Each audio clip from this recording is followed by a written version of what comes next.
阿姨那8万块钱就不还你了。我救了你，还为你垫付了医药费，你居然不还我钱！那8万块钱就当做是你的房租了。想白嫖我的救命钱，那就法院见吧。小孟，该交房租了。我叫孟川，是个苦逼的乙方设计师。我放下绘图笔，揉了揉发酸的脖子，快步走过去开门。李阿姨站在门口，额头上渗着细密的汗珠，脸色苍白。李阿姨，您是不是哪儿不舒服？我下意识地猛地伸手抱住她。阿姨，触手之时，是一片惊人的冰凉。阿姨，阿姨你怎么了？我将她半抱半拖地挪到客厅那张破旧的沙发上。我慌乱地掏出手机，连拨了几次，才拨通急救电话。李阿姨，李秀莲阿姨，您能听见我说话吗？没有任何回应。医护人员冲进来，动作迅速地将她送往医院。病人家属呢？谁是家属？我不是家属，我是他的房客。立刻联系家属，病人情况危急，是急性心血管衰竭，需要马上做手术。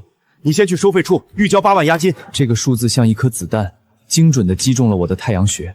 那是我在这个城市没日没夜画图3年，吃着泡面省吃俭用攒下来，准备在老家付首房的全部积蓄。小伙子，我知道你很为难，但里面躺着的是人命，这是救命的钱，不能耽搁。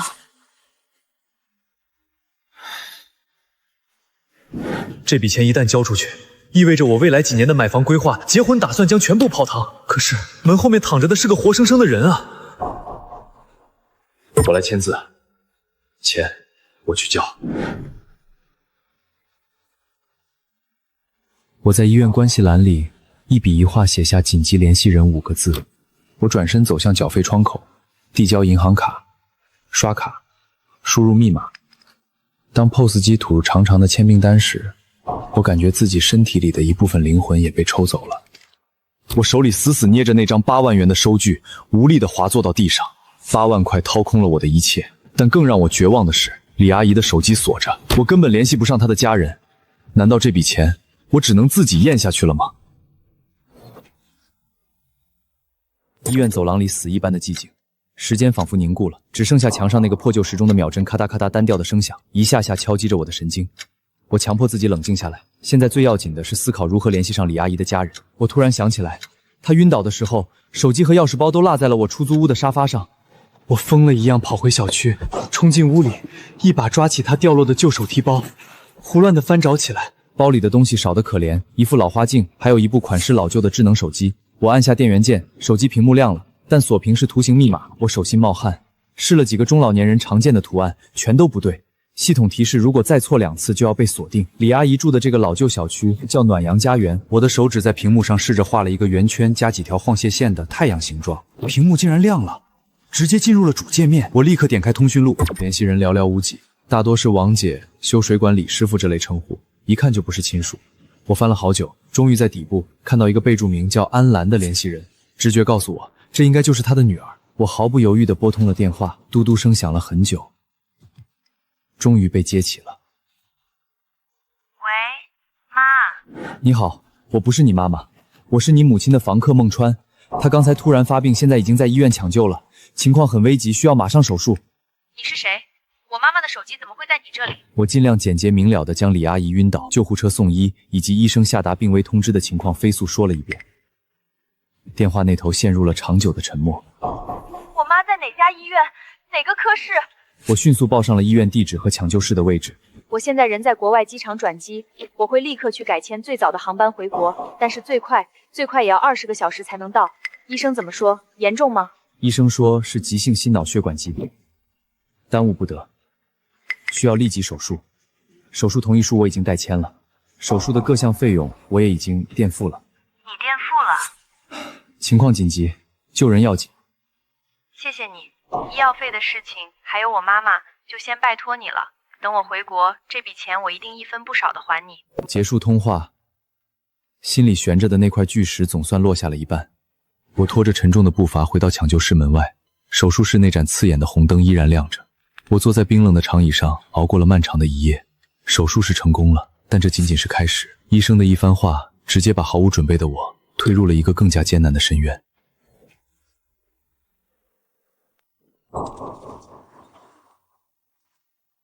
主治医生摘下口罩走出来，满脸掩饰不住的疲惫。医生，病人怎么样了？抢救过来了吗？手术很成功，命保住了，但因为病情凶险，还需要马上转到重症监护室观察2天，度过危险期才行。谢谢医生，太谢谢您了。你这小伙子做得不错，幸亏送来的及时，再晚大罗神仙也难救。后来透过重症监护室厚厚的玻璃，我远远看着病床上毫无生气的李阿姨，她全身上下插满了粗细不一的管子，旁边连接着各种闪烁着幽光的精密仪器。但在那一刻，看着监护仪上的波浪线，我觉得做的一切都值得。接下来的2天，我的生活彻底被生生撕裂，分割成了2半。一半在公司，我要对着电脑屏幕上密密麻麻的设计稿，焦头烂额地应付甲方各种奇葩的修改意见；而另一半则全部耗在了医院里，因为李阿姨在重症监护室不允许探视。我每天能做的只是向医生了解情况，然后赶紧给正在转机的安澜发信息。为了省钱应付可能出现的医药费，也为了挤出2头跑的时间，我开始了顿顿吃泡面的日子。同事们看我这架势，都以为我私下接了要命的大项目，只有我自己心里清楚，我满脑子惦记的是医院里那个跟我非亲非故的女房东。生命体征已经平稳了。熬到了第3天，终于传来了好消息，医生说李阿姨生命体征平稳，可以转入普通病房了。护士正准备将她推出来，我跑前跑后办好了一科手续，找了个靠窗采光好的床位。李阿姨依旧处于昏睡状态，但脸上多少有了些红润。病人虽然脱离了危险，但康复过程非常漫长，身边绝不能离人，需要24小时严密陪护。家属还没到，在路上了，最快的航班。那在他女儿赶来之前，你看看。我来吧。我向公司撒了谎请了假，白天黑夜的守在病床前。可我万万没想到，我3天3夜没合眼换来的，不是安澜的感激，而是他冰冷的质问。事已至此，我孟川做不到把一个刚从鬼门关拉回来的老人单独扔在医院里不管。我躲在医院楼梯间，硬着头皮给老板打电话，谎称老家有急事，连扣带罚的请了几天事假。医院的夜晚褪去了白天的喧嚣，呈现出另一种令人压抑的景象，安静的只能听见病房里心电监护仪规律的滴滴声。我从护士站借了把折叠凳，就坐在李阿姨的病床边。护士每隔2小时来查房，我必须随时观察她的反应。深更半夜，我看着沉睡中的李阿姨，这张平时严厉的脸，此刻却显得异常脆弱。现在她在我面前不再是房东符号，而是变得具体有血肉。我给安澜发了条微信，阿姨已经转到普通病房了，一切都好。几乎是秒回，太好了，谢谢。我的飞机刚落地，马上过来。那一夜几乎没合眼，直到天快亮时才趴在床边浅浅打了个盹。迷迷糊糊中，感觉有人在轻轻拍我的肩膀。我猛地惊醒，抬起头，映入眼帘的是一张陌生的女人脸。那是一张写满了风尘仆仆的脸庞，她眼睛很大，但里面布满红血丝，眼底有着明显的黑眼圈，头发有些凌乱。你好，我是安澜。我立刻站起来，双腿一阵发麻，猛地一软，差点跪在地上。我局促地整理了一下衣服。你总算赶来了。我看到他的眼圈一下子红透了，但他死死咬着嘴唇没哭。过了一会儿，他才转身冷冷面对我。是你给我打的电话？语气听不出情绪。是我。也是你垫付的医药费？是的。安澜从包里拿出钱包，抽出一张银行卡递到我面前。这里有12万，密码6个0，8万是医药费，剩下的4万是感谢费。谢谢你救了我妈妈。我看着银行卡，没有接。感谢费不用了，那8万本金你先留着吧。李阿姨后续治疗还需要钱，等她出院再说。我平和地说，我的拒绝让她意外。她眉头紧蹙，再次打量我，她语气带上了怀疑。你为什么这么做？你只是我妈的房客，对吗？对。我们非亲非故，你为什么要为陌生人垫付这么大一笔钱，还在这里照顾她？问题一个比一个尖锐。我好心好意救了他妈，不仅搭上了全部身家，还落得一身怀疑。难道在这城市里，善良真的是一种原罪吗？看着他防备的眼神，我的怒火瞬间冲到了头顶。面对安澜尖锐的质问，我沉默了片刻。安澜收回银行卡，表情冷了几分。你想要什么？什么？你这么做总有目的吧？是想免房租，还是有别的企图？他的话像细小的针扎在我心上。我没什么企图，当时情况紧急，换做任何人可能都会这么做。是吗？任何人不会随随便便拿出8万块钱，孟先生。不知道你是什么人，但在我妈妈康复前，希望你不要再出现在这里。他下了逐客令，我愣住了，想过很多场景，唯独没想过会是恩将仇报，委屈和不解涌上心头。照顾他母亲3天3夜，换来一句滚蛋，想辩解的话堵在喉咙里，和他争论还有意义吗？好，转身走出了病房。回到家，我倒头大睡，直到当晚，安澜提着保温桶找上门道歉，再听我讲了当年我在北境雪原濒死时被陌生人垫付医药费救回一命，如今只想把善意传递下去的往事后，他的态度彻底软化了。半个月时间一晃而过，医生说李阿姨恢复得很好，可以出院了。办出院那天，病房里充满暖意，我们3个人一起收拾东西，一切都在朝好的方向发展。办完所有手续后，安澜把我拉到走廊角落，手里拿着那张银行卡。孟川，关于那8万块钱，他表情严肃，我以为他又要还给我。可就在这时，刚刚由安澜扶着坐在长椅上休息的李阿姨突然开了口，她看着我，小孟啊，李阿姨，那8万块钱，阿姨决定不还给你了。李阿姨的话像一道雷劈中了我，不还了，那是我全部的身家性命啊！李阿姨到底在盘算什么？这8万块钱，难道真的要打水漂了吗？我脑子里嗡的一声，仿佛被一道惊雷劈中。8万块啊，那是我起早贪黑，没日没夜画图攒下的买房钱，这就打水漂了？妈，您胡说什么呢？这钱咱们必须还给孟川。小孟，这钱阿姨不是赖账，是不能就这么简单的还给你。李阿姨，您这话我真听不懂。我这条老命是你从鬼门关拉回来的，简单还个钱算什么？我想换个方式还。妈，您到底想怎么还？小孟，你在外面租房也不容易，我就想着你继续住我那套房子，这8万块钱就算是你预付的房租了。我彻底懵在原地。那套老房子虽然通勤方便，但按照市场价，1个月租金顶多3000出头，这不合适吧？我是房东，租金怎么算我说了算。不过我还有个不情之请。天上绝对不会掉馅饼。李阿姨接下来的话不仅让安澜大跌眼镜，更是直接把我逼到了进退两难的死角。医院走廊里人来人往，我们3个人之间的空气却像凝固了一样。李阿姨叹了口气，语气变得有些深沉。她看了看安澜，这次生病，我算彻底明白了，我一个老婆子单住太不安全。医生也说了，这病容易复发，身边不能没个照应的人。兰兰在国外读书，一时半会儿回不来。小孟，如果你愿意继续住在那儿，平时就能帮阿姨照应着点儿。这下我全听懂了，什么预付房租？这分明是想用这8万块钱把我套牢，让我当他的兼职护工兼安全员。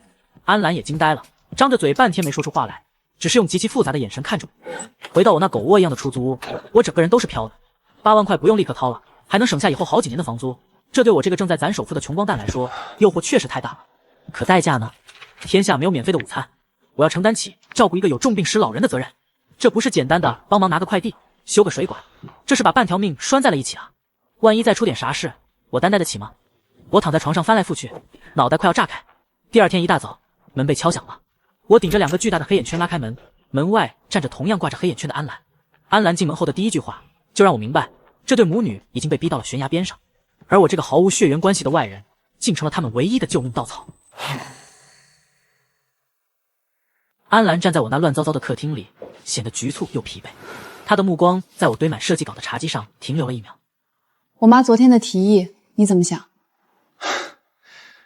说实话，这事儿太突然，而且责任太大，我真没想好。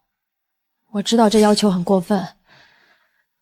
其实我这次回来，本来是打算带我妈出国，和我一起生活的。她不乐意去？死活不去。她说在这老小区住了一辈子，所有的回忆都在这儿，不想走。可我在国外的学业没完，不能长期留国内照顾她，我真的很为难。我妈很喜欢你，说你踏实、负责任。这次生病，你做的一切她都记在心里。我就是碰巧遇上了，换别人也一样。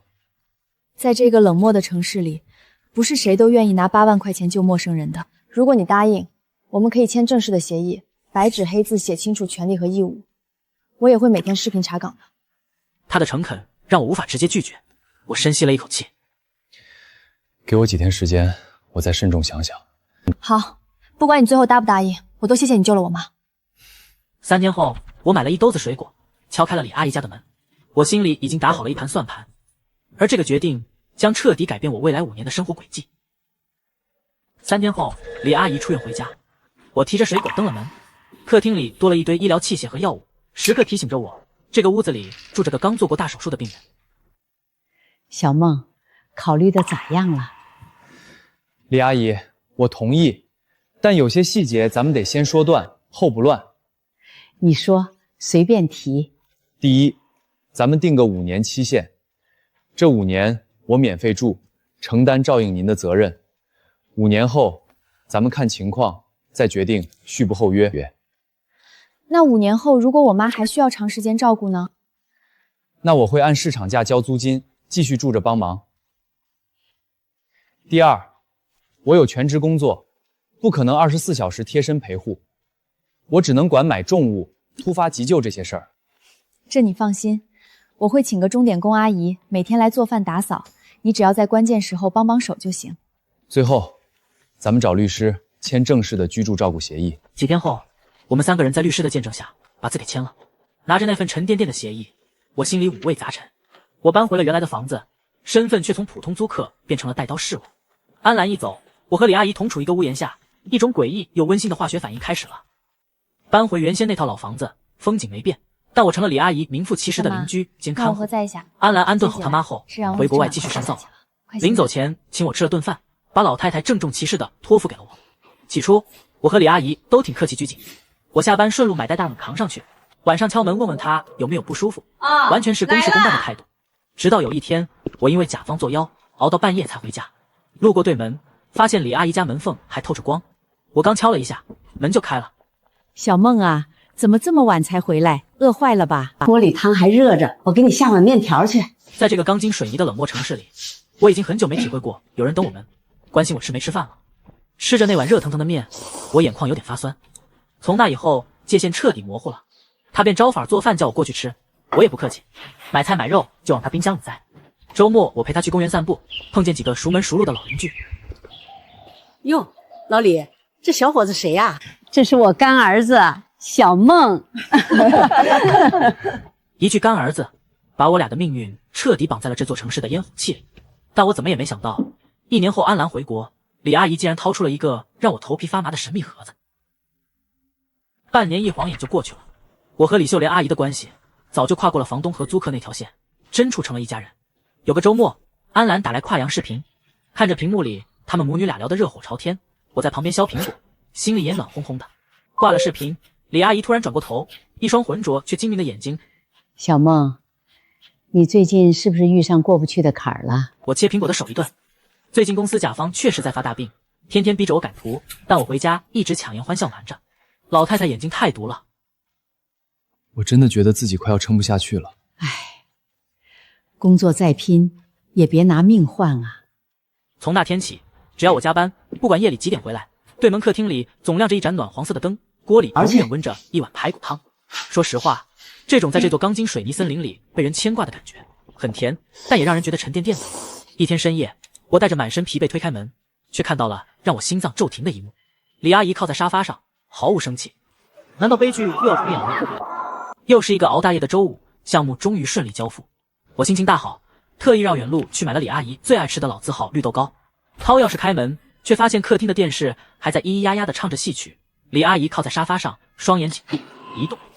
我脑子嗡了一下，半年前她发病晕倒的恐怖画面瞬间重现。我扔下包，3步并作2步冲过去，手直哆嗦着去弹她的鼻息。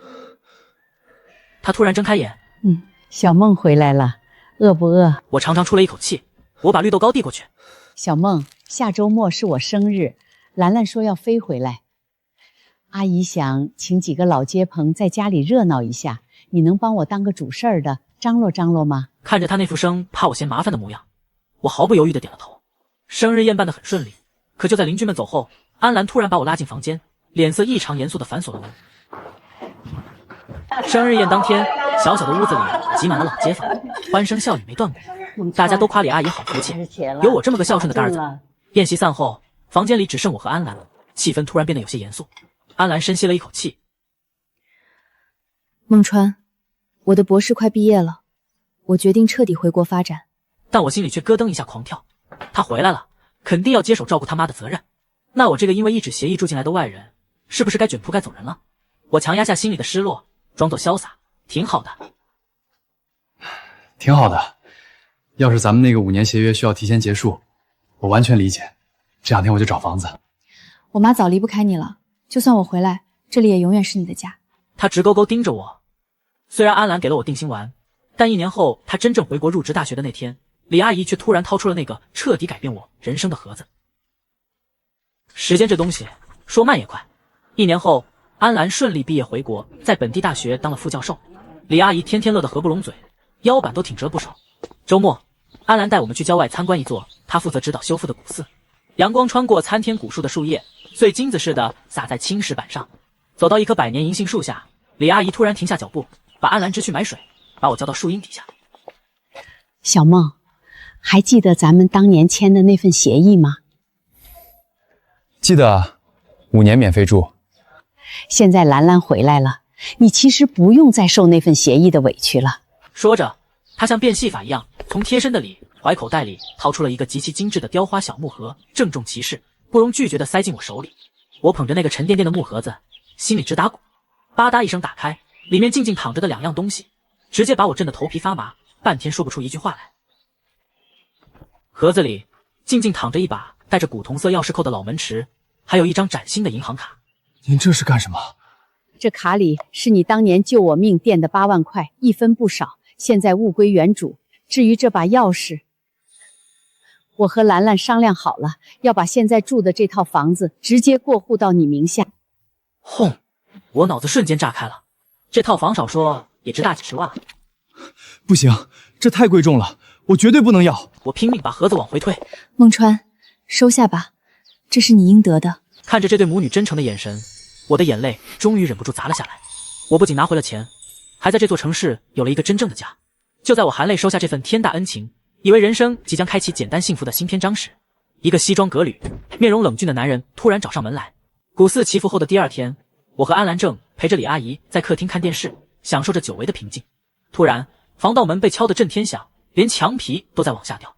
我皱着眉头走过去开门，门外站着个穿高定西装、满脸写着生人勿近，身后还跟着几个凶神恶煞的黑衣保镖。你找谁？我警惕地挡在门口。李秀莲，躲了这么多年，这破地方你还住得习惯吗？李阿姨看清来人的脸，脸色瞬间煞白，手里端着的茶杯啪的一声摔在地上，碎成好几瓣，热茶溅了一地。安澜猛地站起来，像知户仔的母鸡一样，死死挡在李阿姨身前。孟庭远，你来干什么？孟庭远冷笑一声，孟总从旁边助理手里接过一份文件。干什么？这片老城区已经被我们鼎盛集团买下，准备全面开发大型商业中心。我今天亲自过来，是通知你们限期1周，马上腾房滚蛋。我一把抓起文件，上面赫然写着强制拆迁同意书。这套房子李阿姨已经过户给我了，我不签字，你们谁也别想动这里的一砖一瓦。孟川，孟庭远这才正眼打量了我一番。过户给你小子，你以为你算哪根葱，也敢挡我孟庭远的路？孟庭远突然往前逼近一步，压低声音对我说出了一句让我如坠冰窟的话。孟川是吧？一个起早贪黑破画图的乙方狗，你真以为李秀兰这老太婆是菩萨心肠白给你房子？她是在找替死鬼。你把话说清楚，什么替死鬼？安澜，你爸当年瞒着你们母女，拿这套房子的产权做抵押，从我们集团借了300万的高利贷去翻本，结果生意赔得底儿掉，人也直接跳了楼。你放屁！我爸明明是突发心脏病去世的。是不是胡说？这有白纸黑字的抵押合同，利滚利，现在这笔死账已经高达800万。李秀莲急着把房子无偿过户给这小子，就是想转移资产，金蝉脱壳。兰兰，小梦，没有的事儿，我根本没见过什么抵押合同，这房子干干净净的啊！拿份造假的阴阳合同就想来这儿收房，你当法律是你家定的吗？孟庭远轻蔑的一把推开我，慢条斯理的整理了一下领带。造假！孟庭远冷笑一声，拍了拍手，门外走进来一个浓妆艳抹、气场极强的女人。看到他那张脸的瞬间，我整个人都紧。踩着10厘米高跟鞋走进来的人，正是我那家设计公司的大区总监姚素清。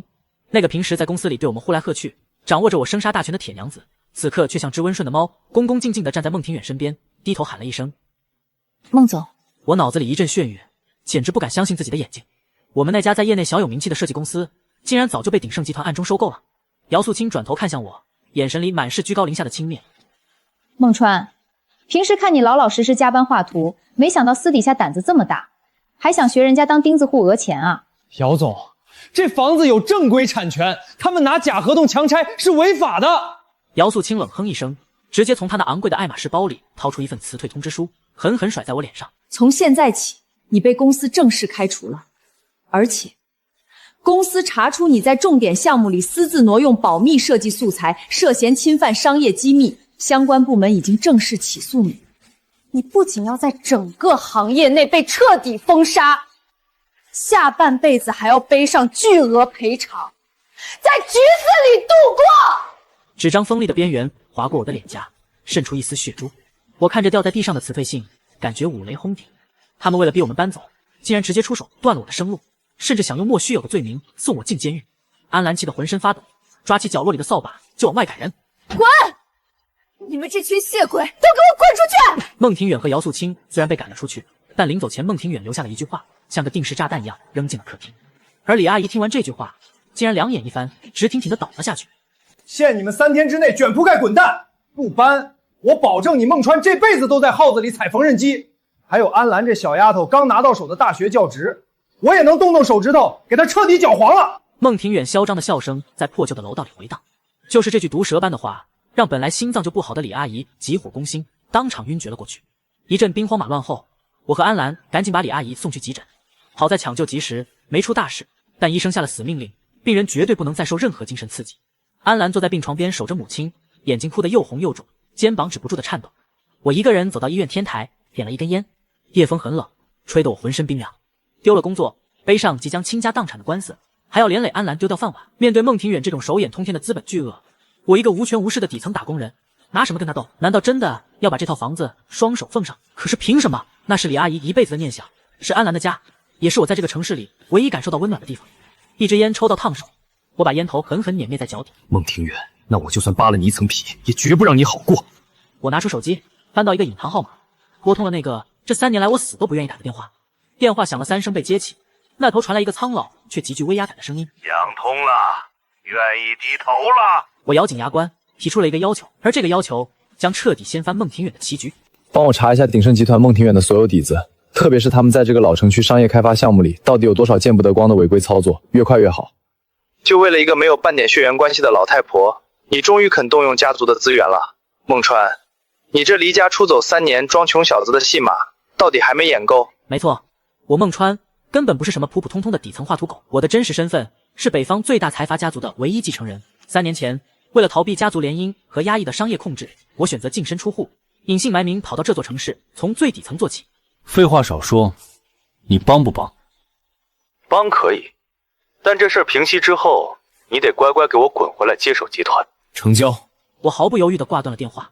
3天的强拆期限转眼就到，孟庭远带着姚素清和一群气焰嚣张的强拆队，开着重型推土机，浩浩荡荡地堵在了老小区的门口。机器的轰鸣声震耳欲聋，周围的邻居吓得家门都不敢出。孟川，时间到了，敬酒不吃吃罚酒，给我推平它！推土机的铲斗刚要举起，几辆挂着特殊通行证的黑色越野车突然一个急刹，死死地横在了推土机面前。车门推开，几个穿着制服、面容严肃的工作人员拿着封条大步走下车。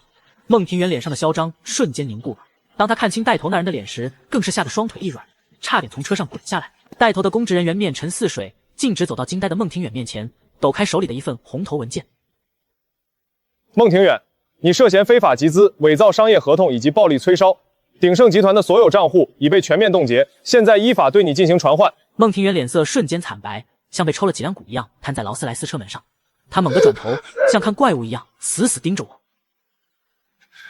你到底是谁？我缓步走过去，居高临下的看着他。我警告过你别碰这里的一砖一瓦，你不仅碰了，还敢拿伪造的阴阳合同来逼死人。孟庭远，你的好日子到头了。一旁的姚素清这下彻底慌了，他引以为傲的靠山眨眼间就塌了。孟川，小孟，我是被逼的，都是孟庭远指使我开除你的，你大人有大量，放我一马吧！我嫌恶的甩开他的手，拿纸巾擦了擦被他碰过的地方。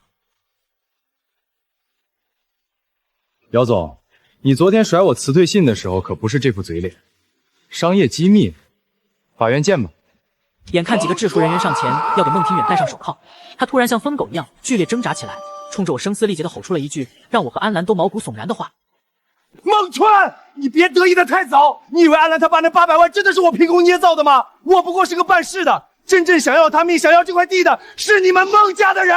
我的心猛地一沉，眉头死死拧在一起。我们家族内部的人，没等我细问，孟庭远已经被强行押上了带警灯的车。浩浩荡荡的强差队见势不妙，作鸟兽散，一场灭顶之灾就这么戏剧性的化解了。但空气里却弥漫着令人窒息的死寂。我转过身，对上的是安澜极其复杂和陌生的眼神。孟川，你一个普通乙方设计师，怎么可能一个电话就让鼎盛集团倒台？你到底是什么人？我知道瞒不住了。抱歉，我骗了你们。我真名叫孟川，北方那个最大的孟氏财团是我家的产业。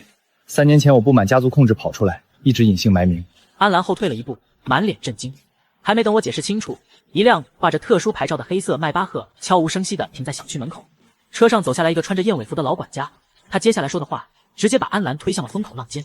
老管家步履稳健地走到我面前，微微鞠躬，语气却透着不容置疑的傲慢。少爷，老爷子让我来接您。您动用家族核心资源的事，老爷子已经知道了。他抬起眼皮，冷冷地瞥了一眼旁边的安澜。老爷子还吩咐，让这位安小姐一起去总部一趟。他倒要看看是什么样的女人值得少爷打破3年的誓言。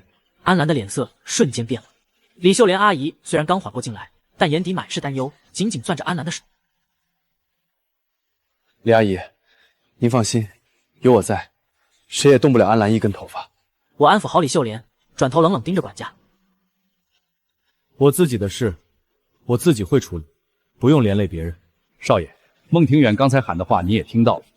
安小姐父亲的死牵扯到孟家内部的权力倾倒，您觉得把她留在这个破旧的老小区，她就能安全吗？管家一针见血，我握紧了拳头。他说的对，敌人在暗，我们在明。我转头看向安澜，跟我走，我帮你查清你爸当年的死因。安澜咬着牙点了点头。我们坐上迈巴赫，驶向那座位于城市中心、高耸入云的孟氏财团总部大厦。刚跨进奢华的旋转门，一个熟悉又令我极度厌恶的身影就嚣张地挡在了我们面前。挡在电梯口的人是我大伯的儿子，我那野心勃勃的堂哥。这3年我不在，他显然已经把自己当成了财团的太子。哟，这不是我们那离家出走、体验人间苦苦的孟川少爷？堂哥嚣张地吹了个口哨，目光肆无忌惮地上下打量着安澜。怎么，几年不见口味变了？从哪儿捡了个穷酸的乡巴佬回来？嘴巴放干净点儿！你再多说一个字，我就把你负责的海外项目那些烂账全捅到董事会上去！堂哥脸色一僵，悻悻地让开了路。我带着安澜径直推开了顶层那扇沉重的红木大门。巨大的环形会议桌前坐满了孟氏的股东，坐在主位上的是我那掌控欲极强的爷爷。舍得回来了？老爷子眼皮都没抬，敲了敲手里的拐杖。为了个女人闹得满城风雨，既然回来了，明天就去和万通集团的千金订婚，挽回家族声誉。至于这个女人，给她一笔钱，打发了。全场死寂，所有人都用看戏的眼神盯着我。我冷笑一声，拉起安澜的手，重重地拍在会议桌上，当着所有高层和老爷子的面，掷地有声地答出了一句话。整个会议室瞬间炸开火势。这怎么回事？联姻，你想都别想！我回来接管公司，但我的人生我自己做主。安澜不是可以随便打发的女人，她是我的未婚妻。会议室里瞬间一片倒吸冷气的声音，堂哥更是差点笑出声来，等着看我怎么死。安澜浑身一僵，不可思议地看着我，但他足够聪明，死死咬着嘴唇没有反驳。老爷子终于抬起头，那双鹰一样锐利的眼睛锁定在安澜身上。未婚妻想进孟家的门，光有你护着可不行。老爷子冷笑，鼎盛集团倒台，留下个南区旧改的超级烂摊子，那是家族的一块毒瘤。你们俩要是能在1个月内把南区项目盘活，我就认他。要是做不到，你们俩一起给我滚出孟氏，一言为定。走出会议室，安澜一把甩开我的手。孟川，你疯了吗？我什么时候成你未婚妻了？这是让你名正言顺留在孟氏查案的唯一办法。南区旧改项目，就是当年逼死你父亲的导火索。安澜沉默了。当我们来到项目部，翻开那份尘封的南区旧改核心档案时，一张夹在文件里的照片掉了出来。看到照片上那张熟悉的脸，安澜捂着嘴，发出了难以置信的惊呼。安澜颤抖着手，从那份尘封的档案里抽出了那张泛黄的照片。照片上，他父亲满脸绝望，正把一份厚厚的文件递给一个只露出侧脸的男人。这是谁？安澜声音发抖，眼泪在眼眶里打转。我凑过去，死死盯着那个男人的侧脸，尤其是他手腕上那块定制版的百达翡丽，还有那道极具辨识度的下颌线。看清的瞬间，我浑身的血液都冷了下来。是我大伯孟正，也就是我那个嚣张堂哥的亲爹。我爸根本没有去赌博，他是被人算计的。南区旧改项目，当年就是我大伯全权负责的。你放心，这笔血债，我一定让他血债血偿。为了弄清孟正当年到底在旧改项目里干了什么见不得人的勾当，我们决定趁夜摸进南区那片早已废弃的施工指挥部，寻找最原始的施工档案。午夜的南区工地荒草丛生，像一片死寂的坟场。我们刚撬开项目部生锈的铁门，还没来得及喘口气，几道刺眼的强光闪电突然从暗处齐刷刷的亮起，死死的打在了我们的脸上。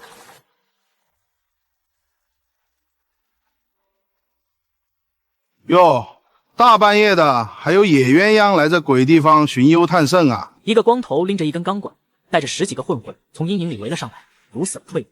我下意识的把安澜护在身后。很显然，我大伯做贼心虚，早就防着有人来查南区的旧账，这里一直养着人暗中看守。跑！我低吼一声，猛地一脚踹翻面前那张摇摇欲坠的破办公桌，挡住光头的去路，拉起安澜，转身就往错综复杂的半拆卸楼房里狂奔，身后立刻传来光头的怒骂和杂乱无章的脚步声。妈的，站住！我们在满是灰尘和钢筋的废墟里左躲右闪，最后钻进了一间极为隐蔽的地下室档案库，空气里全是呛人的霉味。我们躲在废弃的文件柜后，死死捂着嘴，大气都不敢出。黑暗中，安澜的手紧张地扒着墙壁，突然他愣住了。他在墙缝深处摸到了一个冰冷坚硬的东西，他小心翼翼地抽出来一看，竟然是一块沾着干涸血迹的移动木板。就在这时，砰的一声巨响，我们躲藏的房门被一脚踹开了。光头拎着钢管，大摇大摆地走了进来，手电筒的光柱在漆黑的房间里乱扫。出来吧，看到你们了，别躲了！千钧一发之际，我拉着安澜踩着废弃的文件柜，拼死钻进了头顶摇摇欲坠的通风管道。就在光头一钢管砸烂柜子的前一秒，我们屏住呼吸爬进了深处，带着那块血迹斑斑的硬盘逃回安全屋。我们立刻插上电脑，经过复杂的密码破解，里面的内容让我们触目惊心。那根本不是什么高利贷欠条，而是南区项目的真实账本和一段临死前的录音。安澜的父亲当年是总工程师，他发现了孟正在工程里使用了劣质建材，偷工减料，中饱私囊。他们为了灭口，伪造了800万的债务，逼死我爸。安澜听着录音里父亲最后的求救声，崩溃大哭，双手死死抓着头发。我心痛地将安澜拥入怀中，刚想发誓要让孟正父子付出代价，我的手机突然疯狂地震动起来，是医院护士站打来的，护士的声音带着极度的慌乱和哭腔。孟先生，不好了，李秀莲阿姨被人强行带走了。我脑子轰的一声炸开了，李阿姨被带走了。我和安澜疯了一样赶到医院，病床上空空如也，只剩下一片凌乱的被褥和掉在地上的拖鞋。还没等我发飙，手机叮的响了，收到一段视频。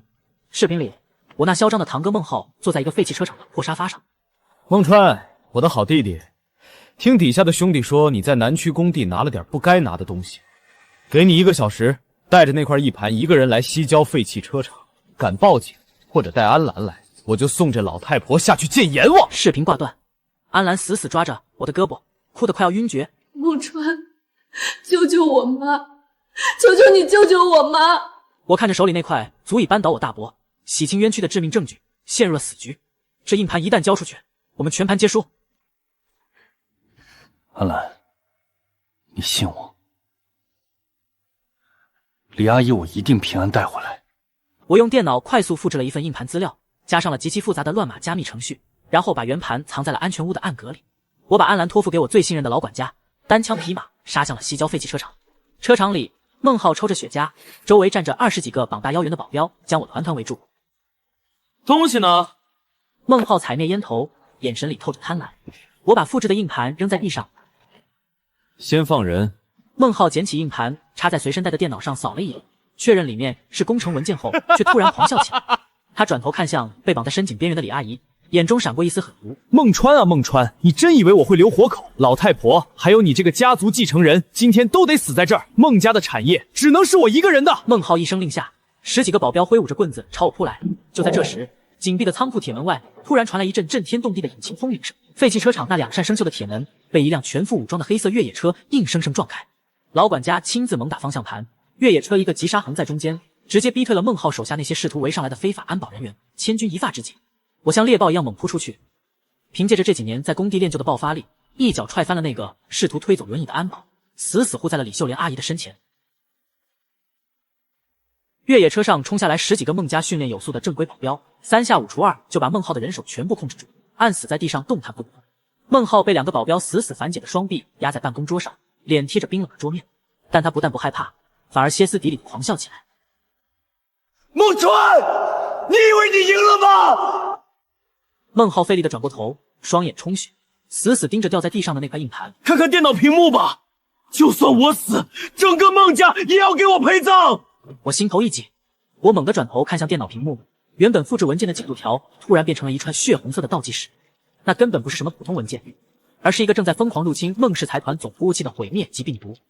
看着屏幕上疯狂跳动的血色倒计时，孟浩笑得像个疯子。这可是暗网最顶级的粉碎病毒，只要一接通网络，孟氏财团所有的核心商业机密海外账户全都会在3分钟内被彻底抹除。孟川，你爷爷会把你活剥了的。李阿姨吓得直掉眼泪，满脸绝望地看着我。我擦了擦手上的血，慢条斯理地走到电脑前，不但没有慌张，反而嘴角勾起一抹冷笑。堂哥，你难道没听过一句话叫反客为主吗？我骨节分明的手指在键盘上飞速敲击了几下，屏幕上的血色倒计时突然卡死了，紧接着画面瞬间变成了一个绿色的报警提示。孟浩的笑声戛然而止，眼珠子都快瞪出来了。你真以为我会带真硬盘来？那是个诱饵程序，他刚才确实连接了网络，但不是入侵孟氏，而是直接黑进了你的私人海外账户，不仅冻结了你转移的10个亿赃款，还把你这些年吃回扣的黑账直接打包发给了警方。话音刚落，车场外警笛大作，几辆警车呼啸着冲了进来。警察冲进来，给孟浩戴上了手铐。就在他被粗暴地押上警车的那一刻，他突然转过头，冲着我声嘶力竭地吼道：“你以为护着安澜就没事了？去问问老爷子，安澜他爸当年手里到底捏着什么东西？”孟浩歇斯底里的怒吼在夜风中回荡，我的眉头死死拧成了一个死结。安澜他爸，难道这件事的背后还有比贪污就改工程款更深的阴谋？我把惊魂未定的李阿姨送回了安全屋。安澜看到母亲平安无事，扑上去抱着她嚎啕大哭。我站在门外默默抽完了一整根烟，然后转身上了老管家的车，直奔孟氏总部大楼。顶层董事长办公室里，老爷子正靠在红木太师椅上闭目养神。孟浩进去了，大伯那一脉算是彻底废了。现在您是不是该告诉我，安澜他爸到底是个什么角色？老爷子缓缓睁开眼，眼神深邃的像一潭死水。他叹了口气，从抽屉底层的保险柜里拿出一份绝密文件。安澜的父亲不仅仅是个总工程师，他手里握着一掂向能整个新能源行业格局的核心专利。当年他察觉到了危险，提前把专利的密钥藏在了一个只有他亲生女儿才能打开的盲盒里。我倒吸一口凉气，原来这才是孟庭远他们非要弄死安澜父亲，还要对安澜母女赶尽杀绝的真正原因。老爷子把一张烫金的邀请函推到我面前。明晚的慈善晚宴，那个保管密钥的第三方律师会出现，但你们要小心，有一只藏得极深的老狐狸也盯上了那把钥匙。第二天晚上，全市最顶级的慈善晚宴在半山庄园举行。我穿着一身定制高定西装，安澜挽着我的胳膊，她穿了一件黑色的晚礼服。平时素颜清冷的她，今晚稍微打扮一下，美得让人挪不开眼。但她挽着我的手臂却微微发抖，手心全是冷汗。别怕，有我在。今天就算是天王老子来了，也动不了你一根头发。我们避开人群，顺着老爷子给的线索，悄悄摸到了2楼尽头的 VIP 休息室。那个保管着核心专利密钥的第三方律师就在里面等我们。走廊里静得可怕，厚重的地毯吸走了所有的脚步声。VIP 休息室的红木双开门虚掩着，透出一丝昏黄的光。我把安澜挡在身后，伸手缓缓推开了那扇门。只看了一眼，我浑身的汗毛就瞬间炸立了起来。休息室里坐在宽大的真皮沙发上的男人，竟然是安澜那个据说3年前就已经跳楼的父亲。爸！安澜的大脑瞬间宕机，眼泪夺眶而出。他发疯似的就要往前冲，却被我一把死死抱住。别过去！他不是你爸！我低吼一声，死死盯着沙发上那个男人。虽然那张脸那种儒雅的气质，甚至眼角的那颗痣都和照片上一模一样。但他看向安澜的眼神里，没有半点父亲对女儿的慈爱，只有令人毛骨悚然的贪婪和阴冷。兰兰，我的好侄女，这几年不见，你连二叔都认不出来了。二叔，安澜浑身猛地一颤，不可置信地瞪大了眼睛。你整容成了我爸的样子。只有这样，当年才能瞒天过海，拿走那些资产。不过现在那些小钱不重要了。贾二叔从口袋里掏出一个微型遥控器，轻轻一按，哈哒一声 ，VIP 室厚重的防盗门瞬间自动锁死。紧接着，头顶的通风口里开始丝丝缕缕地喷出一种刺鼻的白色气体。这是一种致幻器，只要1分钟，你就会乖乖配合我，把密钥从你大脑里说出来。贾二叔戴上防毒面具，发出癫狂的笑声。致幻器喷涌的速度极快，哪怕我捂住口鼻，视线也开始出现重影。防弹门是特制的，根本砸不开。我一咬牙，憋着最后一口气，利落地脱下高定西装外套，死死缠在右手上。门走不通，那就砸窗。我抡起墙角那盏沉重的纯铜落地灯，用尽全身力气，照着落地窗最脆弱的边角，哐！第一声巨响砸了下去。特制的钢化玻璃瞬间裂成了密密麻麻的蜘蛛网。我没有任何犹豫，飞起一脚踹碎玻璃，碎片瞬间划破了我的手臂。我一把将已经快要失去意识的安澜拦腰抱起，直接把他推出了窗外，紧跟着自己也翻了出去。两人重重地摔在3楼狭窄的欧式条沿上。贾二叔戴着防毒面具，像个幽灵一样扑到窗边想抓我，回身猛地一脚踹在他胸口，直接把他踹回了毒气室。新鲜的空气灌进肺里，我和安澜剧烈地咳嗽起来。可是还没等我们把气喘匀，楼下的草坪上忽然亮起10几道极其刺眼的手电光柱。贾二叔布置在外围的保镖发现了我们，10几个强光手电像毒蛇的眼睛一样，密密麻麻地落在了我和安澜的身上。我们被彻底逼死在了3楼边缘的绝境，无路可退。难道只能束手就擒吗？刺眼的光柱打在我们脸上，下面传来雇佣兵嚣张的喊叫：“别动！”我护着安澜，紧紧贴着冰冷的墙壁。3层楼，将近10米的高度，跳下去九死一生。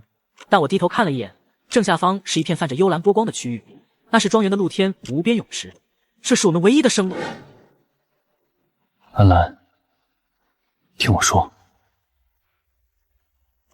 信我吗？安澜的身体在夜风中剧烈颤抖，眼角还挂着泪，但他看着我，眼神突然变得异常坚定。他死死咬住发白的嘴唇，用力地点了点头。抱紧我！我护住他的头部，深吸一口气，双腿猛地发力，带着他从3楼的挑沿上纵身一跃。风声在耳边疯狂呼啸，失重感让心脏几乎要从嗓子眼跳出来。扑通一声巨响，巨大的水花飞溅，冰冷的池水瞬间将我们吞没。我们在水底拼命向边缘游去，刚一露头探出水面，10几个手持铁棍的打手已经将泳池死死。庄园大门突然被轰然撞开，老管家带着孟家最精锐的武装安保来到，瞬间控制了局势。我们终于安全了。可我刚把安澜抱上岸，他却突然昏迷了。我疯了一样抱着昏迷的安澜，冲进庄园内部的私人急救诊所。孟家的首席医疗专家团队立刻接手，可仅仅过了10分钟，满头大汗的医疗官就拿着一份扫描报告冲了出来，脸色铁青的吓人。少爷，情况极度危急。医生连声音都在发抖。说，到底怎么回事？他是不是中了毒气？我一把揪住医生的领子。不仅是毒气，坠落时的剧烈撞击导致他出现了极其危险的颅内血肿，血肿压迫了中枢神经，毒素还在急速蔓延，最多12个小时就会彻底摧毁他的神经系统，神仙难救。我倒抽一口凉气，双手无力地垂了下来。这简直是一颗随时会引爆的定时炸弹。不马上手术会怎样？我红着眼怒吼。这台开颅手术极其精细复杂，加上毒素干扰，一旦失手，安小姐就会当场瘫痪，甚至死亡。放眼整个国内医学界，只有一个人能做。是谁？不管花多少钱，立刻把他给我绑过来！少爷，这个人叫陆野，曾经被誉为外科界的上帝之手。可是5年前因为得罪了老爷子，他被孟家下达了全行业封杀令，早就销声匿迹了。我狠狠一脚踹碎了诊所的纯实木椅子。我孟川就算翻遍这座城市的每一块下水道砖头，也得把这人找出来。动用孟氏财团最核心的情报网，半小时后终于锁定了目标。我没带任何保镖，孤身一人飙车来到了老城区最偏僻的平民巷，在一家连招牌都没有的破旧诊所里，我找到了胡子拉碴的陆野，正靠在门框上抽着劣质烟。我走过去，直接把一张空白支票拍在桌子上。数字随便你填，跟我走，救一条人命。陆野眯着醉眼看了看支票，又看了看我，突然爆发出一阵极其刺耳的狂笑。孟家人，当年你们一句话断我前程，毁了我的人生，现在想求我救人，我告诉你做梦。时间1分1秒流逝，安澜还在重症监护室里等死，讲道理没用，砸钱也没用。我盯着陆野那副死猪不怕开水烫的烂命样，眼神一点点冷了下来。我突然伸手，以极快的速度从西装内袋里抽出了一样东西。我没有用暴力，而是反手从西装内袋里抽出一份厚厚的绝密文件，啪的一声重重拍在赌桌上。这是当年孟家大房为了掩盖医疗事故，故意构陷你的全部伪证和翻案材料。我死死盯着他震惊的眼睛，一字一句地说：孟家欠你的，我孟川来还。如果救不活他，这份材料当场销毁；如果能救活他，我不仅把证据给你，还保证动用孟氏的法务部为你平反，让你光明正大的重新站上最顶级的医学界手术台。整个赌场死一般寂静。陆野颤抖着手翻开那份文件，看着里面那些足以洗清他5年冤屈的证据，他那双颓废了5年的眼睛里终于重新燃起了一团烈火。疯子，孟家居然出了你这么个疯子！陆野咬了咬牙，走，去手术室。半小时后，孟氏私人医院的顶级手术室，无影灯亮起，陆野换上手术服，眼神瞬间变得极其专注冷厉。我站在玻璃隔音墙外，死死盯着里面的情况。手术进行到最关键的玻璃神经阶段，极其凶险。旁边的心电监护仪突然发出极其尖锐的报警声，安澜的血压直线下降，心跳波形剧烈波动后，直接变成了一条刺眼的直线，刺耳的长鸣声瞬间撕裂了我的心脏。安澜死了吗？滴，那条刺眼的绿色直线伴随着长鸣的警报声，像一把生锈的锯子，狠狠切割着我的每一根神经。安澜！我疯了一样扑到防弹玻璃前，一拳重重砸在上面。玻璃纹丝不动，我的指骨却传来骨裂的剧痛，鲜血顺着玻璃蜿蜒流下。手术室里所有的护士都慌了神，连医疗官都绝望地闭上了眼睛。只有陆野，他那双颓废了5年的眼睛此刻亮得吓人，没有半点慌乱。他一把推开碍事的助手，厉声怒吼：慌什么？除尘仪调到300焦耳！伴随着电流的闷响，安澜单薄的身体在手术台上猛地弹起，又重重落下。监护仪依然是一条直线。360小耳，再来！陆野咬着牙，额头上的汗水砸在口罩上。砰！又是绝望的死寂。时间仿佛在这一刻被无限拉长，每一秒都带着令人窒息的血腥味。就在我准备砸碎玻璃冲进去的时候，屏幕上突然跳动了一下，微弱却有节奏的波浪线重新出现，心跳恢复了。我脱力的滑坐在地上，大口大口的喘着粗气。手术成功了。半小时后，陆野疲惫的走出手术室，把手套一摘。欠你们孟家的，我还清了。我刚接住芯片，走廊尽头突然传来密集而沉重的脚步声，几十个全副武装的黑衣保镖如潮水般涌来，将走廊堵得水泄不通。人群向两边散开，我的爷爷，孟氏财团真正的掌舵人，拄着龙头拐杖，面无表情地走了过来。老爷子的目光像鹰一样死死盯着我手里的密封袋，声音冷得掉冰渣。干得不错，现在把密钥交给我。我看谁敢动他！我猛地挡在监护室门前，眼神狠厉。那份专利密钥是安林父亲用命换来的，谁也别想抢走。老爷子拄着拐杖的手猛地攥紧，手背上青筋暴起。他显然没料到，我为了一个女人能把事情做到这么绝。孟川，你简直是个蠢货！你以为我非要针对他？孟正和那个假二叔已经拿着伪造的股权转账书和旧改项目的黑料，联合境外资本发起了恶意收购。今天天亮之前，如果没有这枚密钥解锁核心防御系统反击，孟氏财团就会彻底易主。破产关我屁事！你们造的孽，凭什么让安林买单？老爷子突然扔过来一个平板木板，屏幕上正在播放一段实时监控。你以为你护得住他？画面里，刚刚才安顿好没多久的李秀莲阿姨，再次被一群不知名的人强行带上了一辆无牌面包车。这是那个假二叔干的，他已经疯了，正在全城搜捕这枚芯片。只有启动总部终极防御，把专利变现反杀，才能把这群吸血鬼彻底碾死。你要是想看着李秀莲死，就尽情的给我耗下去！我看着监控里绝望挣扎的李阿姨，握着匕首的手在剧烈颤抖。就在我陷入绝境时，重症监护室的门突然被人从里面推开了。刚刚做完手术，脸色苍白如纸的安澜，竟然自己拔掉了输液管，扶着墙走了出来。我去，安澜，你疯了！你刚做完手术。我冲过去想扶他，他却倔强地推开我的手。孟川，那是我爸留下的东西，而且我妈还在他们手里，我必须去。带路。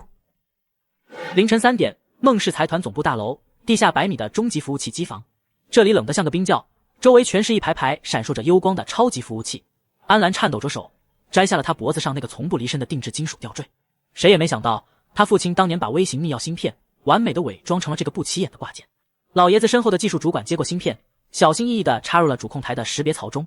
巨大的全息屏幕瞬间亮起，无数代码像瀑布一样飞速流下。但紧接着，屏幕中央弹出了一个刺眼的红色警告框：声纹锁链激活，请输入底层密钥。所有人都愣住了。技术主管满头大汗地敲击着键盘。不行，强行破解会触发自毁程序，这芯片里的东西会瞬间清零。密码是什么？快说！安澜闭上眼睛，眼角滑落一滴眼泪。他深吸了一口气，对着麦克风轻轻哼起了一段旋律。那是他父亲在他小时候每晚哄他睡觉时唱的无名童谣，空灵而凄美的哼唱声在冰冷的机房里回荡。随着旋律的推进，屏幕上的红色警告框渐渐变成了绿色，进度条飞速拉满。叮的一声脆响，系统解锁了。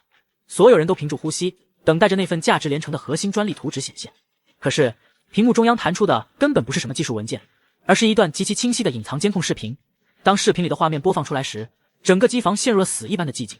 老爷子的脸色瞬间煞白。巨大的全息屏幕上播放的正是3年前安澜父亲坠楼那天的绝密监控。画面里，安澜的父亲被几个保镖死死按在天台的边缘，而站在他面前冷酷地下达命令，逼他交出专利，并最终导致他坠楼的人根本不是什么意外，而是我的大伯孟正。原来孟正和那个贾二叔为了吞并资产，联手策划了这一切，甚至一直把老爷子蒙在鼓里。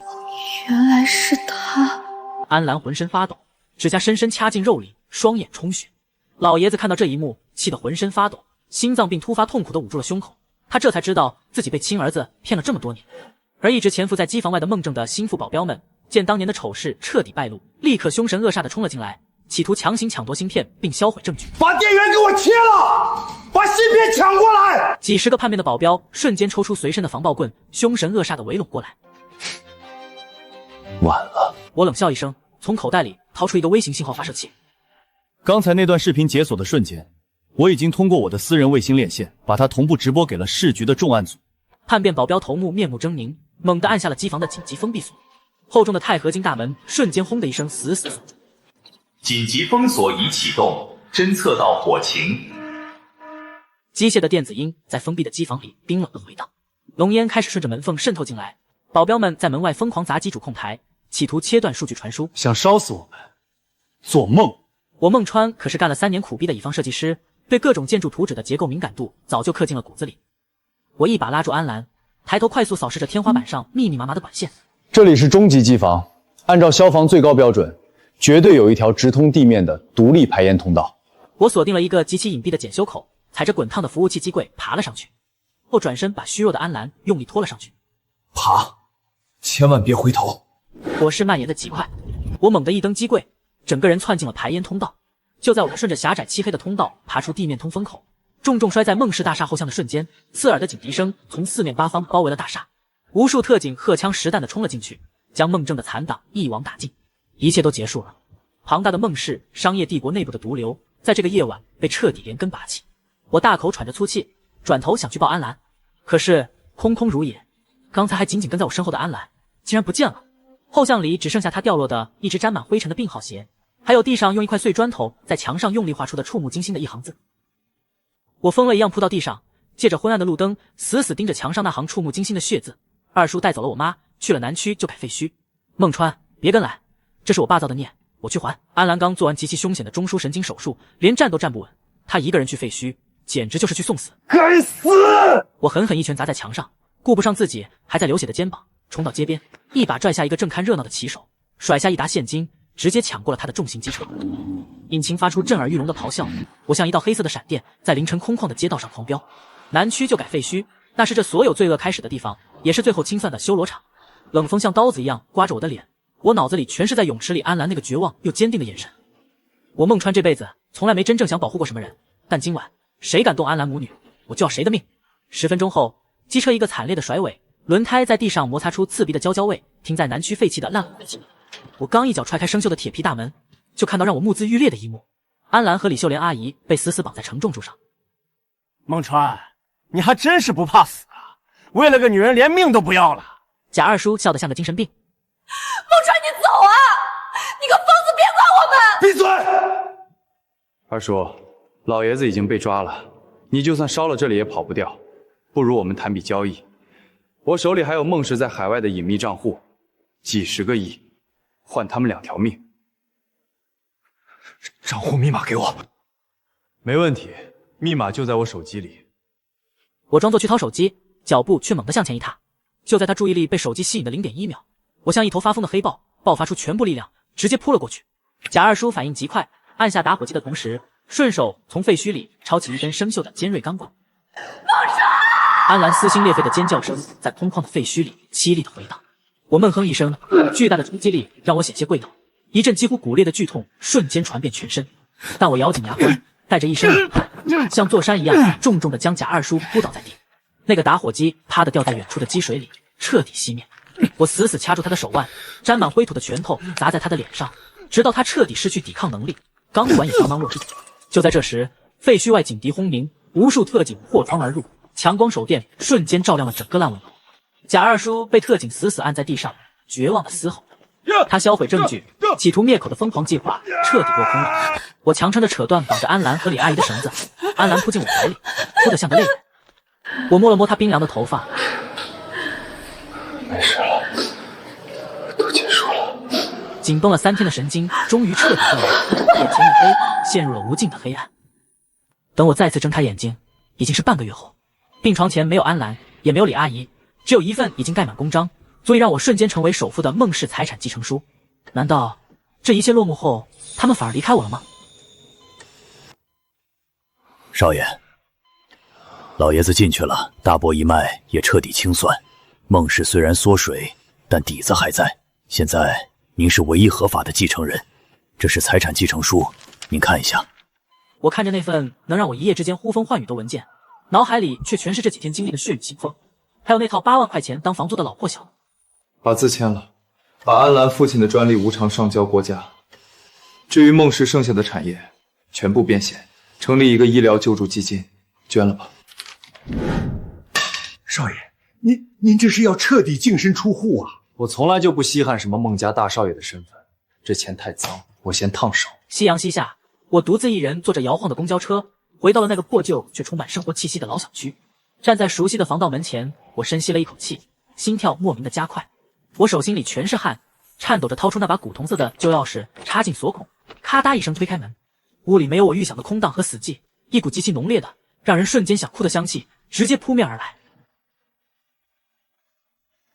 哎呀，火候刚好，排骨汤熬好了，回来啦！厨房里传来李秀莲阿姨中气十足的声音，她围着那条熟悉的碎花围裙，端着一口热气腾腾的砂锅，笑眯眯地走出来。小梦回来啦，快洗手，就等你了。安澜穿着宽大的家居服，正从阳台把收好的衣服抱进来。她头上的纱布已经拆了，虽然脸色还有些苍白，但眼神明亮的像夜空里的星星。她看着我傻站在门口，扑哧一声笑了，走过来极其自然地挽住我的胳膊。还愣着干嘛呀，大设计师？回自己的家都不认识门了？我眼眶瞬间红透了，所有的疲惫、伤痛和伪装，在这一刻卸得干干净净。认识，当然认识。我反手紧紧握住他的手，掌心温热。我抬起头，客厅的白墙上挂着一个精致的玻璃相框，里面没有挂什么名家字画，只有一张尾号6个0的银行卡和一把有些磨损的旧钥匙。那是我用8万块钱，还有半条命换来的无价之宝。在这个冰冷残酷的城市里，我终于不再是那个起早贪黑的孤独画图狗，也不再是被金钱绑架的财阀少年。我叫孟川，我回家了。